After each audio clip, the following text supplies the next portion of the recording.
किंझिर दिसम माझी पारगना महल होते जहाँ तो किंझिर दिसम रेनांग दिसम जाहेरगाड़ सिलसुआ आतुरे और बामा दिसम जाहेरगाड़ रेनांग पुड़िया रे बरसिंग दुपड़ुब चालू आकना और बामा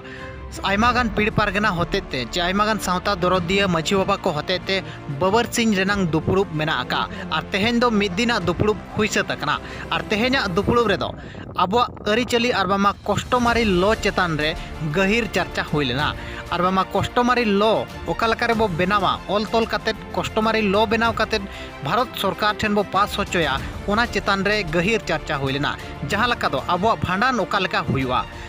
आबो बापला ओकालका हुईवा चेत चेत दरकार कना बापला रे बाबा छूत छटियर ओकालका हुईवा बोंगा बुरु सेवा सेरवा ओकालका हुईवा नोआ को इदी काते गे कस्टमारी लो जहाँ बेनाव कना और ओना बेनावेन तायम गे भारत सरकार ठेन उपस्थापन काते मिटंग कस्टमारी लो को पास अगुया भारत सरकार ठेन खन मेनते को लैया और तेहेना दुपुड़ बरे ओना गहिर चर्चा चालू अकान गया और गापा हो चर्चा हुयुग गया आरहों नोआ को मेन होचो अका दो हिजुकान गापा जहाँ दो किंझिर दिसम रेनांग पारगना कुमुट मेना अका ओना पारगना कुमुट कोहों अरु फेराव हुयुआ और बांगा पारगना कुमुट रे आरहों कमिया कुमुट कोहों को सोहेट को चारहों कमिया कुमुट ओने को साला गोटा काते ओना पारगना कुमुट रे को मेसा को मेनते को लय होचो अका आरहों को मेन होचो अका जहाँ बांग कमिया को मेना अका नुंकु को दबो ओडोक गिडी को मेनते हो को लय होचो अका सनाम नेले को जोहार गे अलिया ᱧᱩᱛᱩᱢ ᱫᱚ सम्राट टुडू अतु बरदापाड़ माझी हपन कनाली नितो भारत दाका माझी पारगना महल पाहटा सेट खन केउंझर दिसम चे केउंझर जिला पारगना दायित्वलिंग गो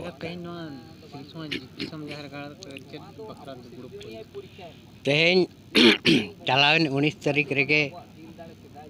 मार्च 19 रेगे दुपड़ुब ताहे कना नोआ सिलसुआ गराम रेगे ओना सार्जम बुटरे इना हलो ना आबो भारत दाका माझी पारगना महलते जहाँ कस्टमारी लो पतब में छापा हकना ओना गे गोटा ना छारा कना और ओना ओकालका ठीक रूप ते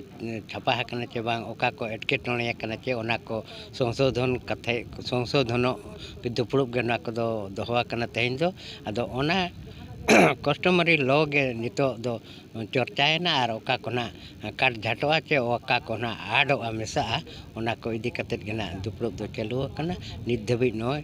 तोंगे रेगे मेना और बांग सत कना और ओना गेना नोआ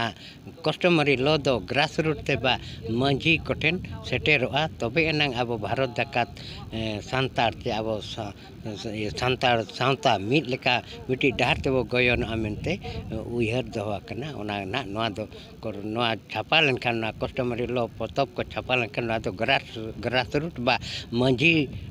ठेन सेटेरा माझी को आको अतुरे चे लेका को लड़ा नो नोआ धाराते नो नोका बन लड़ा मा आबो सावता ओना इदी कते गे नोआ ना दुपड़ुब हुयुग कना तेहेन दो हुयना आदो नोआ ना आरो पनत वाइज रे दुपड़ुब हुयुआ ढेंकानाल एप्रिल 22-23 रे और ओना परे